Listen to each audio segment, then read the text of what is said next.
Facilitar o asentamento de novas empresas en Galicia ou ampliar as existentes é o obxectivo que persegue a Xunta cunha das súas medidas, que todas as empresas que o soliciten poidan ter solo empresarial gratuito durante os 8 primeiros anos. Ata agora, a posibilidade de ter durante 8 anos non ter que pagar nada só estaba limitado aos proxectos que eran declarados proxectos industriais singulares pola Xunta de Galicia. Agora abrimos esta posibilidade a calquera empresa que se queira instalar nalgúnas das 20 áreas industriais que a Xunta de Galicia pon a disposición baixo esta modalidade. A medida xa está en marcha dende este luns. É a primeira vez que se licita de xeito simultáneo a posibilidade de adquirir solo empresarial e a concesión do dereito de superficie. No caso de apostar pola segunda fórmula, o solo empresarial será gratuito durante os 8 primeiros anos.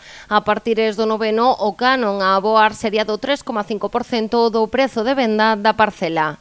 Que pasa se pasados 8 anos opta por unha concesión? Pois haberá unhas criterios de adxudicación. Pois o primeiro, que se varias empresas solitan ese terreo, a prioridade será que aquí sí que terá que ver que sexa un proxecto declarado industrial estratégico a partir do noveno ano.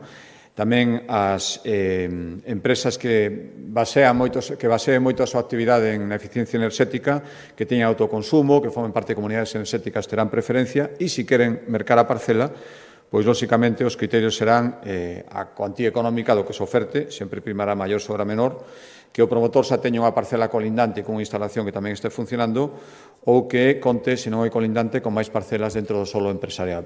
Deste xeito, o Goberno Autonómico dá cumprimento a un dos seus compromisos para a primeira parte da legislatura.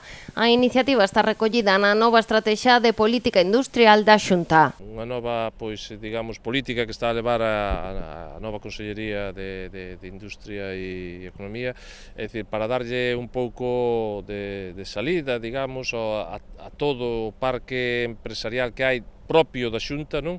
As parcelas que están libres neste momento, e é un pouco para facilitar que as empresas, pois, digamos, poidan vir a Galicia e os propios galegos poidan apostar por emprender nos polígonos industriais. O novo concurso público de venda e concesión de dereito de superficie das parcelas propiedade de Xestur porá ao dispor do empresariado galego preto de 522.000 metros cadrados en case unha vintena de áreas empresariais da comunidade galega, unha cifra que se verá incrementada nos próximos meses, a medida que se vayan incorporando novos proxectos de desenvolvemento do solo impulsados dende a Administración Autonómica.